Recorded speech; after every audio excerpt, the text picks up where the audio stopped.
Salut tout le monde, j'espère que vous allez bien. On se retrouve oui pour le débriefing de WWE Raw. Je vous rappelle bien évidemment que la semaine dernière, j'avais pas dit que le show avait été mauvais, j'avais dit que le show avait été prévisible. J'avais globalement dit voilà qu'il aurait pu être mieux, mais qu'il ne volait pas très très haut. Et le lendemain du Royal Rumble, il faut quand même avouer que c'était quand même gênant. Et donc, eh bien, on va voir ce qui s'est passé ce soir, hier soir à WWE Raw où il y a eu notamment donc la qualification d'une participante pour l'Elimination Chambers féminin. Il y a eu également deux matchs pour le titre des États-Unis. Il y a eu également donc Cody Rhodes qui est venu rendre une petite visite et parti discutailler. On a eu également Baron Corbin qui a fait face à Dexter Lumis. Et par la suite, nous avons eu également le Judgment Day qui était là. On en parlera bien évidemment dans quelques instants. Et donc la question est oui, est-ce que cette route vers WrestleMania m'a fait rêver? Et justement, est-ce que ce show va me faire rêver? C'est ce que nous allons savoir dans ce débriefing qui a lieu désormais. Allez, magie de la télévision, on va pas perdre de temps. Donc, on enlève cette petite finette parce qu'elle sert à rien. Et allez, c'est parti donc. Nous nous retrouvons donc avec cette magnifique miniature faite sur GIMP. Oui, elle est dégueulasse et je sais, mais c'est comme ça. Donc, nous avons donc, concrètement, le premier événement de la soirée, c'est que Edge et sa compagne Beth Phoenix, The Glamazon, sont venus pour discutailler. Voilà, ils ont voulu discuter, ils ont voulu justement parler de telle ou telle chose. Ils ont été interrompus par le Judgment Day. Pour information, je tiens à le signaler, Jerry Lawler vient de se faire hospitaliser. Alors, on ne sait pas trop ce qui s'est passé. Alors, encore une fois, d'emmener d'urgence à l'hôpital. On ne sait pas ce qui s'est passé, mais il aurait fait un AVC. Donc attention, on reste encore une fois très très modéré. Voilà, on vient de l'information à 20h42. Si bien évidemment l'information venait à être... On espère voilà, en tout cas de pas avoir de mauvaises nouvelles dans cette histoire-là. Voilà, je voulais quand même vous le dire parce que j'étais parti visiter quelques petites choses de ci, de là. Donc il faut faire très attention avec ce qui se passe. Bon, on a donc Edge qui dit qu'il est de retour ce soir et bien évidemment sa raison s'appelle le Judgment Day. Il dit que bien évidemment il a créé ce groupe et il part ensuite dans la longue explication de cette rivalité. Et là Beth Phoenix interpelle donc Balor et Ripley et là Judgment Day arrive et dit voilà moi j'ai réussi à te faire I quit, c'est ce que dit Finn Balor. Dominique continue à parler et d'ailleurs bravo à Damien Priest, ça faut quand même le dire. Damien qui a commencé à parler et il s'est embrouillé parce qu'il a parlé de Money. Et d'ailleurs, je vais revenir sur ce qu'a dit Dominique après, puisque à un moment donné, vous avez Damien qui dit, à ce moment-là, il dit quelque chose, il est dans son truc, hein. Et à ce moment-là, il dit monnaie, au lieu de dire forcément, il dit autre chose, il dit monnaie, au lieu de parler d'Exhumus, je sais plus ce qu'il veut dire. Et là, à ce moment-là, il se rend compte de sa connerie, et on voit que Edge se marre un petit peu, il doit se dire, ah putain, merde, t'as fait... Mais il essaye de se reprendre et c'est bien, voilà, il lâche pas l'affaire. Et là, il dit ah mince, tu vois, Finn, je suis tellement énervé face à ce guignol qu'à un moment donné, oui, bien sûr que c'était pas là. Et là, il commence à un peu à improviser. On voit que il sent tout con. On voit Finn à côté qui essaie de l'aider en mode vas-y, t'inquiète pas, mec, c'est pas grave. Et à ce moment-là, tu vois Dominique qui parle juste après, et c'est là que concrètement, il y a une différence entre Dominique et Damien, c'est que Damien, quand il parle, il fait une grosse boulette, hein. Il fait un botch vocal, hein, concrètement, voilà, on pourrait un botch segment, mais c'est tellement, il essaie de se rattraper sur ses jambes que c'est mignon. Par contre, Dominique, voilà, il récite un texte, hein, clairement. Mais voilà, en tout cas, après, il y a eu une bagarre. Angelo Dawkins est venu par la suite. D'ailleurs, magnifique arrivée de Montez Ford qui est arrivé en mode Lego, en mode Playmobil, voilà, clairement. J'ai envie de dire que le segment était pas mal. Bravo à Damien quand même, bravo à Damien.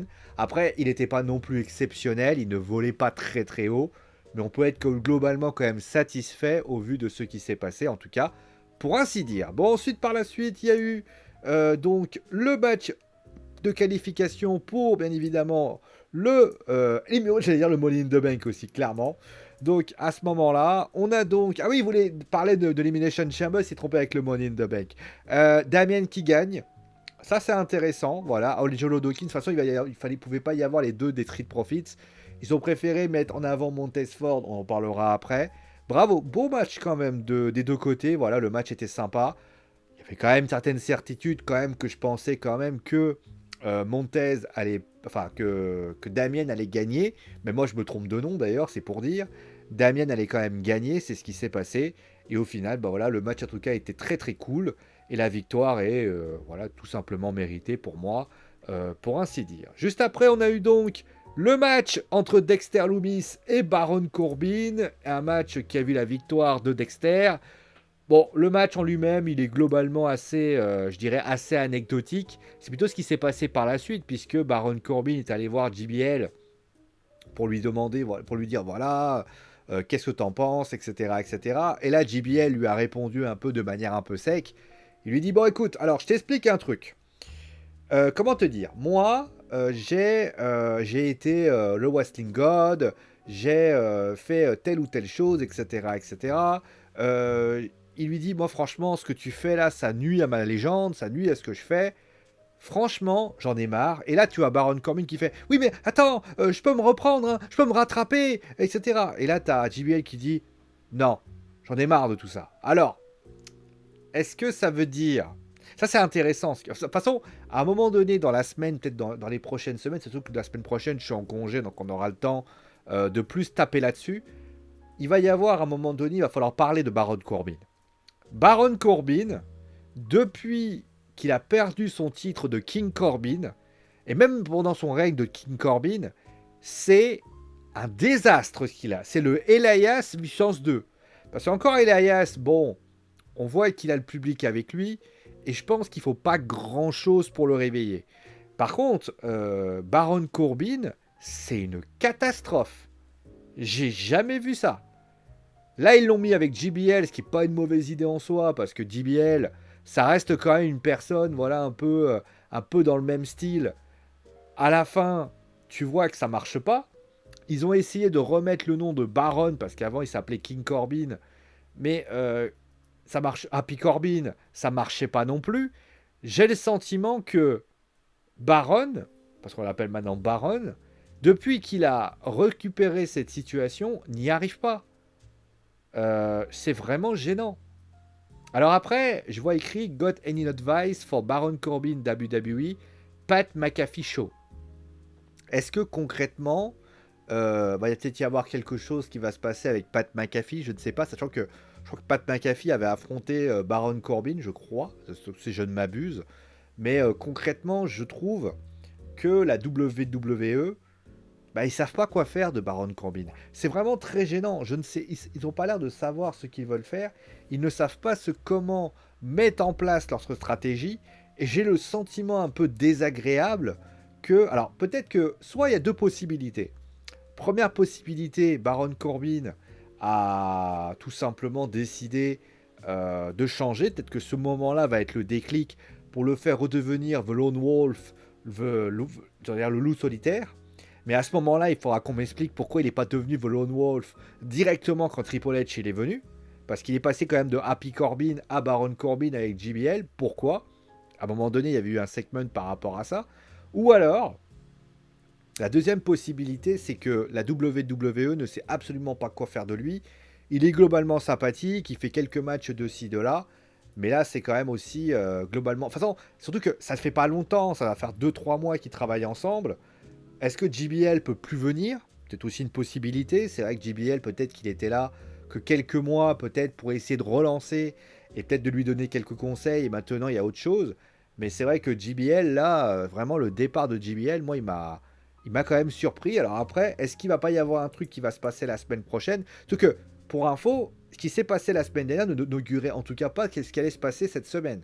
Quand je parlais de prévisibilité, là, clairement, bon, tu voyais la tête de JBL, il était pas très très content que ça se passe. Mais concrètement, moi, je suis globalement déçu, voilà, de Baron. Mais ça date pas de la semaine dernière, mais de cette semaine. Voilà. Après cela, on a eu donc le petit segment entre Bobby Lashley et Brock Lesnar. Franchement, ce segment m'a fait rigoler. M'a fait rigoler parce qu'il a dit, oh bah bon, écoute, alors je t'explique, je suis venu pour parler de mon élimination et c'est vrai que j'ai été battu par Bobby Who. Et là il dit, ouais, bon écoute, depuis ce moment-là, j'arrête pas de penser à lui. Et il dit, voilà, bah, quand je vais à la chasse, c'est pas bien, je pense à lui. Quand je vais... il parle même notamment quand je vais dormir avec ma femme. Et là, tu vois que le public, il te dit, Et c'est là que Brock, il est bon en segment. Il fait non, non, je pense pas à ma femme. Je pense à. Après quelques heures, hein, je pense à Baron. C'est bien, franchement, c'était drôle. Après, Bobby Lashley est venu. Il a dit bon, écoute, il lui propose un contrat. Il lui dit bon, alors, je t'explique. Je t'ai battu, tu m'as battu. Bon, la dernière fois que je t'ai battu, voilà, etc. Je t'ai éliminé au Royal Rumble. À côté, il faudrait qu'il mentionne aussi le fait qu'il y a notamment cette défaite, hein, clairement, de Bobby Lashley qu'il a sur Austin Theory, mais bon, il n'a pas été mentionné. Et puis par la suite, voilà, il se prend un F5. Alors, sur le principe, je vais vous dire la vérité. C'est là que je me dis, les deux F5 ne servent à rien, en fait. Les deux F5 ne servent à rien. C'est-à-dire que c'est bien de vouloir faire plaisir au public, il n'y a pas de souci. Mais moi, j'aurais été à la place de Bobby Lashley, j'aurais pris le contrat, j'aurais dit, on se voit la semaine prochaine. Voilà. Allez, I see you next week. Et là, à ce moment-là, il tente de il part, il dit, ok. Et là, il se barre. Et au bout d'un moment, quand Brock Lesnar essaye d'attraper, à ce moment-là, il tente de lui mettre un spear ou un truc comme ça. Voilà, il tente de lui mettre un spear et les deux se regardent. Ça aurait été intéressant, les deux qui se cherchent un petit peu. Là, c'est vrai qu'il faut quand même reconnaître que, ben non, il n'y a pas grand-chose à se mettre sous la dent. Parce que malheureusement, c'est pas que le segment est mauvais, parce que le segment reste sympathique en soi, mais les deux F5, t'as plus l'impression d'avoir du fan service qu'autre chose. Et ça, c'est vrai que c'est quand même dommageable pour ainsi dire. Après cela, on a eu donc... ah oui, juste pour information, je vais en parler rapidement, de Chelsea Green qui a donc affronté... Alors oui, qui a affronté Asuka. Ouais. Sans plus. Voilà, elle a été... Donc, Chelsea Green, qui est donc... pour information, elle est venue plusieurs fois discuter. Elle a dit, ouais, moi je veux un match, je veux un match, je veux un match, je veux un match, je veux un match, je veux un match. Bon, au final, elle a obtenu un match qui finalement a été un match squash pour ainsi dire, puisque Asuka a vu l'arrivée des autres, on va dire, membres. Ça aussi, j'ai pas compris. Carmella, Natalia, il y avait toutes les participantes. D'ailleurs, juste après cela, on voit Bianca Belair apparaître en mode ouais, bah vous avez vu. Ah bah non, c'est peut-être après. Non, je sais plus. Oh, je sais plus. Ah si, c'est ça, voilà. Ou je sais plus qu'est-ce que... Ouais, ça doit être ça. Ouais, bon, bref, c'est pas ça, c'est pas ça. Hein. Donc, à un moment donné, Asuka qui bat Chelsea Green. D'accord, ouais, et après... Ouais, voilà, elle est venue là. Ouais, et après, quoi? Elle dit, ouais, je vous souhaite bonne chance. Ouais, après y a rien. Putain, c'est qu'Alexander Shelton Benjamin, je l'ai pas mentionné. J'ai oublié de le mettre. Mais Shelton Benjamin et Cedric Alexander, ça, c'était pas mal. Parce que Cedric Alexander, c'était un bon match de catch. C'était un bon match de catch de transition. Mais Asuka contre Chelsea Green, j'ai toujours pas compris pourquoi il était là. Voilà, clairement. Voilà, tout simplement. Bon, on va parler maintenant. On va parler, bien évidemment, de cette dame qui est en face de vous, hein, la blantureuse, la magnifique et la très belle Carmella, qui a donc remporté le Elimination, qui participera également à l'Elimination Chambers match. Et vous savez quoi? Je crois que vous me devez quand même quelque chose. Pourquoi? Parce que, souvenez-vous, la semaine dernière, j'avais dit que ce serait Carmella qui gagnerait. Et vlan, bah Carmella, elle gagne. Alors, on va me dire que j'ai spoilé. Ah non, non, non, moi la semaine dernière, je savais pas. Mais c'était. Alors, je vais pas dire que c'était évident. Mais c'est intéressant. On va parler d'abord du match. Après, on va parler du résultat. Parce que le résultat, il est très, très intéressant. Au niveau du match, bah en fait, alors je vais vous dire la vérité. Il y a eu notamment à NXT, donc Vengeance Day, un triple threat. Moi, honnêtement, voilà, on m'explique un truc. C'est que quand tu es plusieurs, plus le match gagne en dynamisme. C'est un peu la règle. Quand t'es deux, bah t'es deux, hein, t'as un contre un. Quand t'es trois, bah forcément, bah il y en a un qui forcément tape plus que les autres. Quand t'en as 4, 5, 6, 7 et un encore beaucoup plus, tu commences petit à petit à mettre de l'animation encore plus. Dans ce match, ils étaient 4. 4. Pas 2, pas 3, 4. Et ils ont réussi à mettre un faux rythme. Alors je veux bien que Piper Niven, heureusement ça s'appelle plus Doudrop d'ailleurs, Piper Niven, entre guillemets, serve de puissance, on va dire, athlétique, mais que Candice LeRae et Michin, Mia Haim littéralement n'ont rien fait. Parce que moi j'aime bien les gens qui réclament le retour de Mia Haim, de Michin, de Candice LeRae, etc., etc. Les gens ils insistent, hein, moi je veux le retour de Piper Niven, je veux le... Bon, même si elle n'est pas vraiment partie, je veux le retour de machin. Sauf que les deux lutteuses, elles ont rien fait. Les gars, à un moment donné, le match, honnêtement, même si Piper Niven, on avait compris ce qu'ils essayaient de faire, ils voulaient en faire une sorte de Nia Jax, d'ailleurs qui a disparu d'ailleurs, hein, une sorte de Nia Jax en puissance, c'est-à-dire que c'est pas forcément, elle n'est pas forcément là pour montrer qu'elle va gagner, c'est pour montrer qu'elle est puissante. Et dans l'idée, ils ont préféré la faire gagner parce qu'ils se sont dit, si on la fait gagner, elle peut être trop puissante, blablabla. Bon, pourquoi pas. Par contre, Carmella qui va au Elimination Chamber, pourquoi pas. Même si ça semble prévisible, on en parlera après du résultat. La réalité, concrètement, moi, ce qui m'a gêné dans ce show, c'est que concrètement, dans ce match, c'est qu'il n'y a aucun rythme. Il y a quelques moments où ça accélère de ci, de là, mais sinon, il n'y a rien. Les mecs, à un moment donné, les gars, mais, encore vous dire, lâchez les chevaux, quoi. Vous avez 4 lutteuses, à un moment donné, vous avez 2 lutteuses impressionnantes. Bon, vous avez Carmella qui était un peu la petite peureuse heel, pour ainsi dire, mais à la limite, faites des choses. Carmella a fait quelques petites choses intéressantes, mais sans plus, quoi. Mais Carmella, c'est normal. Elle était heel. Voilà. Après, pour le résultat... Alors, je vais pas vous mentir. Quand j'ai vu le résultat et que j'ai vu la victoire de Carmella, je vais vous dire la vérité. J'ai trouvé, encore une fois, c'est mon avis, hein, j'ai trouvé que ça voulait représenter quelque chose quand même. C'est que, d'ailleurs, vous allez voir tous les résultats par la suite. C'est qu'en fait, on parle beaucoup de renouveau. On avait quand même 3 Triple H Girls. Il n'y en a pas une qui a gagné. Carmella, elle a gagné. Ça veut dire que concrètement, malgré l'arrivée... Alors on va me dire, oui mais c'est Vince qui décide. Donc ça veut dire que quand Vince choisit le fait de faire un show où tu as littéralement des old school, littéralement, c'est parce que c'est Vince.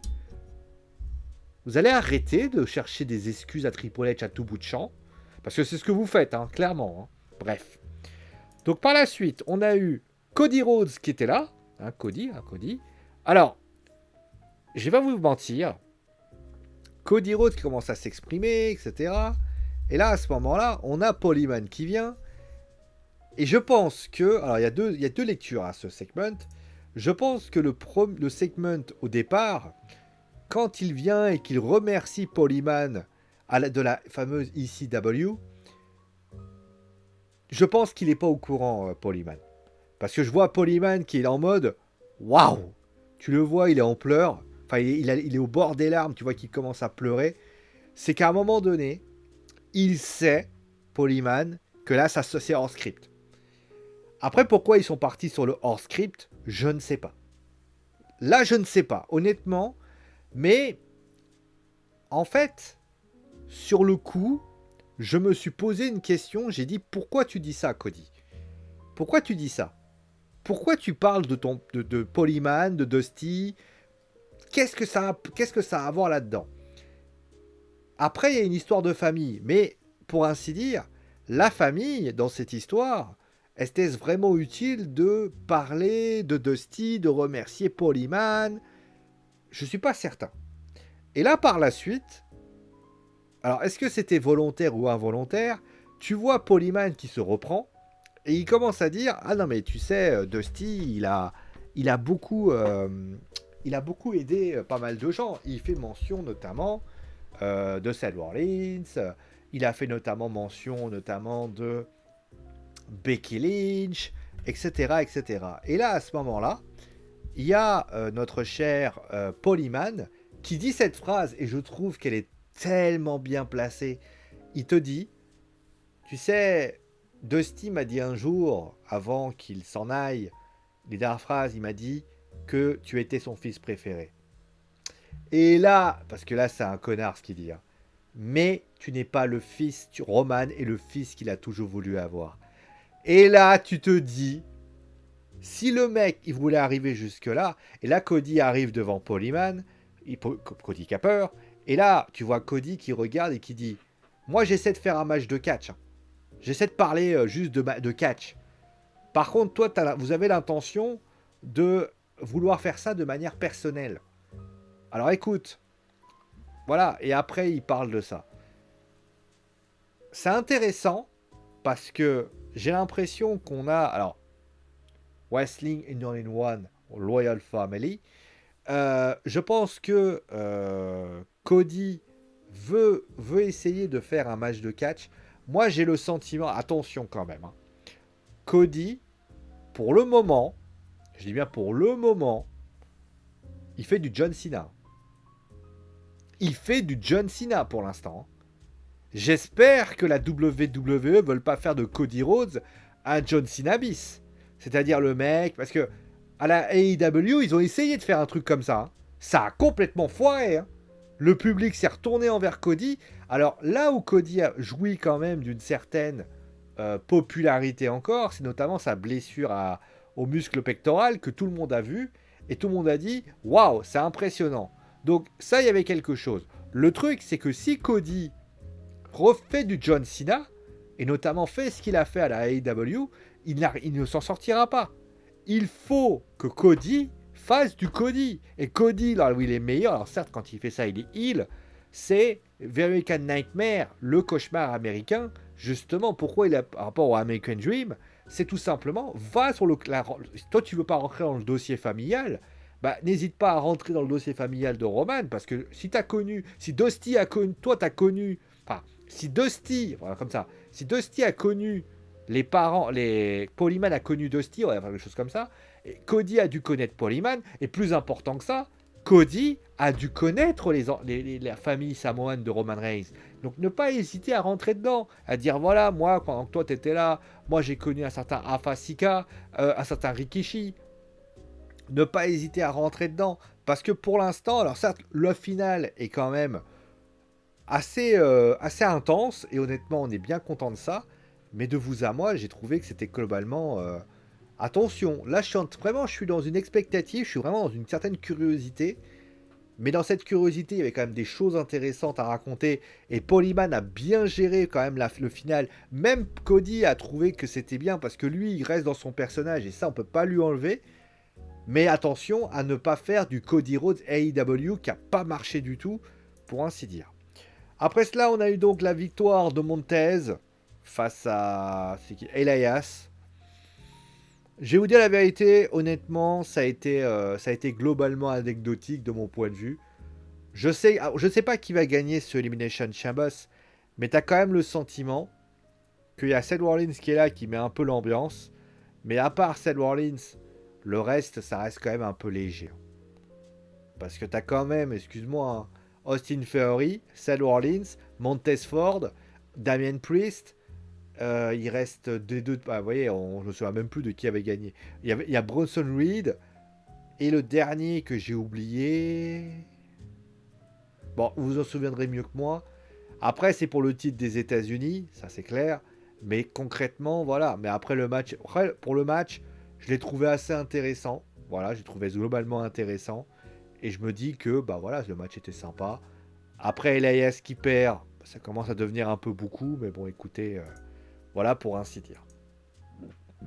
Et donc, on va terminer avec le main event. C'était le match en cage entre Becky Lynch et Bayley. Alors, comment vous dire ? Il y a quelques jours, la WWE proposait un match, en cage d'ailleurs, entre Bron Breakker et Grayson Waller. Donc on est d'accord que c'était la même stipulation. La seule différence, d'ailleurs la seule différence n'a pas vraiment été née puisqu'on a eu la même conséquence. Becky Lynch a gagné, n'est pas sortie de la cage, je crois, si je ne me trompe pas, on va vérifier quand même, parce que c'est sûr que je dis une énormité. Elle a gagné par pinfall, voilà. Avec notamment, voilà, elle a gagné par pinfall. Et donc la question, donc ouais, elle s'est pris la porte dans la tronche. Donc, dans cette histoire, Becky, ta gueule, Becky, pour ainsi dire, oui, parce que la musique vidéo se lançait. Donc Becky avait gagné de la même façon qu'un certain Braun Breaker. Il y avait notamment plus de possibilités également, c'est-à-dire qu'on pouvait monter sur la cage, on pouvait faire plus de choses. Il y avait notamment Dakota Kai et Io Sky qui seraient dans les parages. Comment est-ce possible, je vous pose la question, vous fans de la WWE, ou tout simplement fans de Hunter qui, pour ainsi dire, n'arrivent pas à accepter que Hunter fasse des erreurs, comment vous pouvez expliquer qu'on passe d'un Steel Cage match pour le NXT Championship, qui est plutôt de bonne qualité, avec un Grayson Waller qui a fait des belles choses, un Braun Breaker qui a été très bon, à ça. Alors les gens vont me dire, alors je sais, alors les gens vont me regarder, ils vont me dire, ouais mais c'était des femmes. On parle bien de Becky Lynch et de Bayley, pas de Carmella et de... Qu'est-ce que je peux citer? Et de Liv... Et encore. On parle bien et pas de Carmella contre Eva Marie. Hein. On parle de Becky Lynch contre Bayley. Becky Lynch, Bayley. Je répète. The Man face... D'ailleurs, je sais pas pourquoi d'ailleurs elle va à la NXT, d'ailleurs, elle aussi. Contre celle qui est The Role Model. Mon accent est pourri, je sais. Pourquoi Pourquoi il est pas bon ce main event? On attendait il y a 2-3 semaines, ils ont failli avoir, il y a eu cette attaque parce que c'était trop lent. À un moment donné, il y a eu ça. Qu'est-ce qui s'est passé? Alors j'espère, attends, juste, j'espère que ça là, Lita, hein, elle là, celle que j'adore, hein, Lita. J'espère qu'elle n'était pas juste là pour le War is 40 et qu'il fallait faire la mettre parce que finalement elle n'était pas précisée. J'espère qu'ils ne se sont pas dit, à un moment donné, on a un problème, on n'a pas pu faire ça, on va prendre le même script et faire la même chose. Parce qu'il y a une rumeur qui dit que non, il trichera dessus, ça apparaîtra la semaine prochaine. Ouais, d'accord, mais j'espère, du fond du cœur, et le cœur j'en ai, entre guillemets, qui se sont pas dit, on va faire juste la même chose dans 2 semaines. Parce que je vous préviens, la semaine dernière, le segment était plutôt de bonne qualité, il y avait des choses à revoir. Mais là, aujourd'hui, j'ai trouvé que le match qui a été proposé entre Becky Lynch et Bayley n'est pas bon. Il est lent, il est tout ce que j'aime pas dans un steel cage match. On va être très clair. Il est tout ce que je déteste. Donc à partir du moment où c'est tout ce que je déteste, je peux pas aimer ça. Voilà. C'est aussi simple que ça. Donc, sincèrement, c'est une immense déception ce match. Il n'y a rien d'intéressant, le rythme est lent. Alors il y a quelques petits moments de sursaut, un moment... Oui, mais ça reste... Alors est-ce que Becky est pas... Après, je sais que les matchs à enfermement, c'est pas ma tasse de thé, et peut-être que c'est moi, parce que comme c'est pas ma tasse de thé, j'aime pas les matchs à enfermement. Et donc, peut-être ai-je un problème par rapport à ça. Mais de vous à moi, sans déconner, c'était pas bon. C'était pas bon. Voilà, tout simplement. Bon, bilan. Eh ben, c'est un bilan mitigé encore. Et il y a un problème, en fait. Il y a un problème qui est plus grave que l'aspect mitigé. Parce que, encore une fois, que ça soit mitigé, parce qu'on n'est pas d'accord, etc. Je vais vous poser une question. Et je veux que vous soyez honnête. Parce que vous êtes honnête. Je vais vous poser une question. À un moment donné, est-ce que vous n'avez pas eu le sentiment, en regardant ce show, que Triple H, parce que c'est lui qui gère les shows, parce que le jeu, on va arrêter d'être hypocrite à un moment donné. Soit Triple H, ah, il n'y a plus de son. Bon, il n'y a plus de son. Bon, ça y est, c'est revenu. On va être très clair. Ah, c'est reparti. Soit Triple H, et je vais être très très clair là-dessus. Soit Triple H n'a pas la possibilité d'avoir comment on dit, les bras, on va dire les bras, il a les bras, il est pieds et poings liés, voilà. Et à ce moment-là, il est obligé d'accepter divers points faits pas forcément par des diffuseurs. Ah, bah pas mal ça. Justement, je vois une information sur Cody, etc. Donc il a été emmené d'urgence. On verra. Très clairement, si jamais, je vais être très très clair, hein, si jamais cela avait, comment dire, si la WWE, bah, si Triple H part du principe qu'à un moment donné, il est dans, j'en perds tellement ma façon de penser. Si ce show vous a fait vibrer, voilà. Si ce show vous a fait vibrer, ce qui est votre droit, encore une fois, je fais ce que je veux, mais voilà. Est-ce que Triple H, ce show-là, vous a fait vibrer? Est-ce qu'il vous a donné? Est-ce qu'il vous a donné envie? Est-ce que ça vous a donné envie de suivre ça? Est-ce qu'à un moment donné, vous avez fait un match et vous vous êtes dit « Waouh !» Alors peut-être que je suis un vieux con et qu'à un moment donné, je suis un vieux croulant et que je suis une vieille merde et que peut-être dans ma tête, qu'est-ce qui se passe? C'est que moi, dans ma tête, dans ma tête de con, j'ai vu tellement de matchs qu'à un moment donné, je me suis dit bah moi maintenant, je suis tellement un vieux croulant qu'à un moment donné, quand je vois un show comme ça, je me dis ouais, pourquoi pas. Sauf que le show, il est fade. Il y a rien. Oui, il y a le segment entre Cody et Paul. Ok, pourquoi pas. Il y a quelques matchs, ouais, ça va. On est dans la route vers WrestleMania, je crois.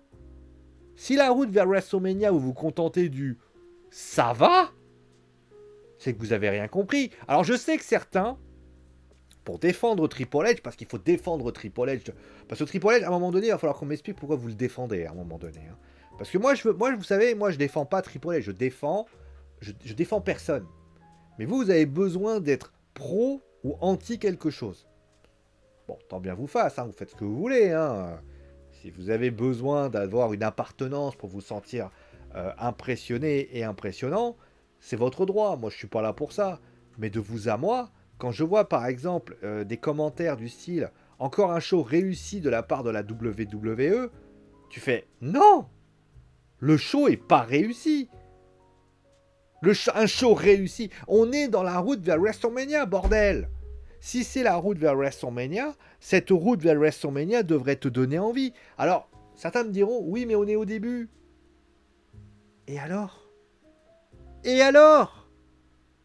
Parce qu'on est au début? Mais non. Hunter, écoute-moi. Hunter, écoute-moi bien. Listen to me. Listen to me. Paul. C'est ta première route vers WrestleMania. T'en auras pas 50 000.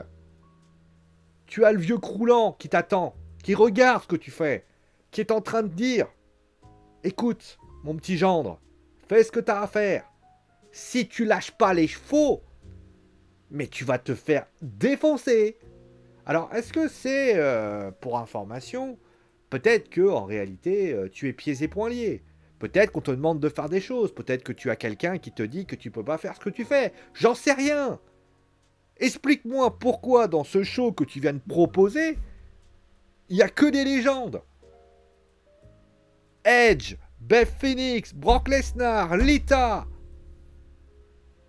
On n'est pas dans WWE Raw is 30. On est à WWE Raw tout court. The Road to WrestleMania. Explique-moi.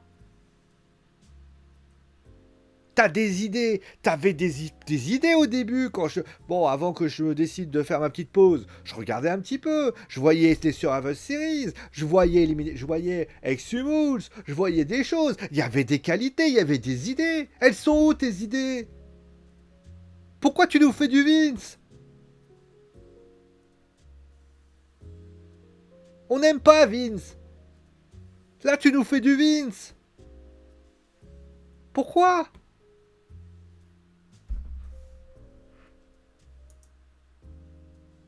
La semaine dernière, tu nous fais un show. Honnêtement, Elimination Chamber, le show après le Royal Rumble, c'est le show le plus facile à booker.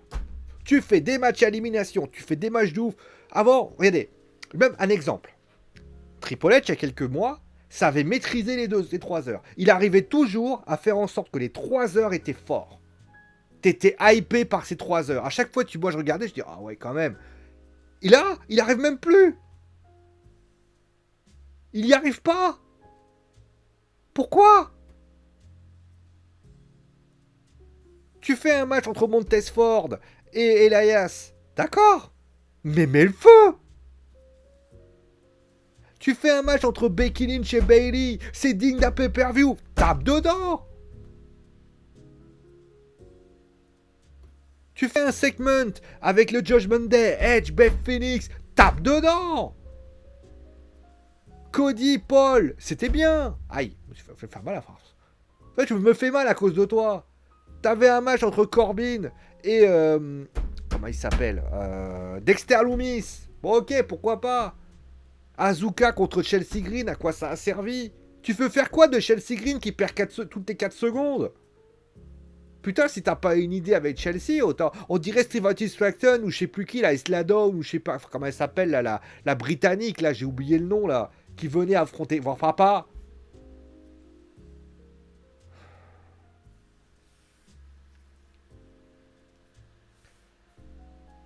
Sans déconner, Hunter, tu m'as offert des shows de ouf. Pourquoi? C'est l'ombre, c'est Vince qui te fait ça. Mais si Vince te fait peur, parce que tu te dis, ouais putain, il y a Vince au-dessus de ma tête, je vais être en sous pression. Putain, tu t'es pas pris, tu t'es pas devenu un Christophe Galtier. Putain, tu nous sors des shows de ouf au début, tu fais de la merde après.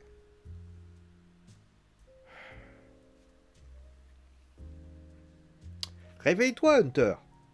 T'es capable de faire mieux. Vous savez, moi je vais vous dire une chose. Quelqu'un qui est nul, tu le mets à la tête d'un truc nul. Bah il fait des trucs nuls, t'es pas surpris. Mais t'es capable. Fais un show de ouf. On attend que ça. On attend que ça, mon gars. On attend que ça. Tu nous fais des shows. On ne demande pas à ce que ça soit des shows exceptionnels chaque semaine. Bien sûr. Parce qu'il y aura toujours des shows un peu moyens. Ça fait partie de... Mais ça fait quand même 2, 3, 4 shows de suite que j'arrête pas de me dire. Waouh, Raw is 30. Si t'es pas fan service, ça t'intéresse pas. Mais tu te dis, bon, allez, pourquoi pas. Le show d'avant. Ouais, bon, ouais. Ça fait depuis le début 2023. Qu'est-ce qui t'arrive? Faut que j'appelle ma chef, que je vienne te voir. Je dis, ouais, Hunter, qu'est-ce qui t'arrive? T'as des problèmes, machin? Tu veux qu'on en parle? Je vais l'amener, hein. Sans déconner, elle m'a demandé pourquoi j'avais bon, j'avais des soucis perso, machin, mais pourquoi mon travail n'était pas à la hauteur. Bordel, je vais l'amener, je vais te l'inviter, hein. Si c'est ça qu'il faut. Oh, bordel. Oui, j'ai été repris par ma chef. Et je vous emmerde. Oh, putain. Donc, Paul, reprends-toi. T'es capable de mieux. Ou t'es pas capable de moins. T'es capable en tout cas de faire des trucs bien mieux que ça. Pas cette espèce de machin là qui ressemble à rien. Tu m'as déjà offert un truc comme ça, mais c'était il y a longtemps. Maintenant on oublie. Maintenant tu te concentres. Hein? La Coupe du Monde elle est finie. Pardon, excusez-moi, je parle d'un autre truc. Bon, je t'invite bien sûr à me dire ce que t'as pensé. Putain, en plus t'as AEW qui fait des trucs de ouf. Vas-y, dégaine les chevaux. Calme-les. Bon, allez, vous avez bien sûr à me dire ce que vous avez pensé, bien sûr, de ce show exceptionnel. Enfin, exceptionnel. Il y en a qui disent qu'ils ont aimé, hein. Tant mieux que vous fasse, hein. Si vous aimez ce qui est pas, vous aimez ce qui est nul, à un moment donné, vous faites ce que vous voulez, hein. Bon, merci à vous tous, gros bisous, et je vous retrouve bien sûr très vite pour un nouvel épisode. Ciao les amis.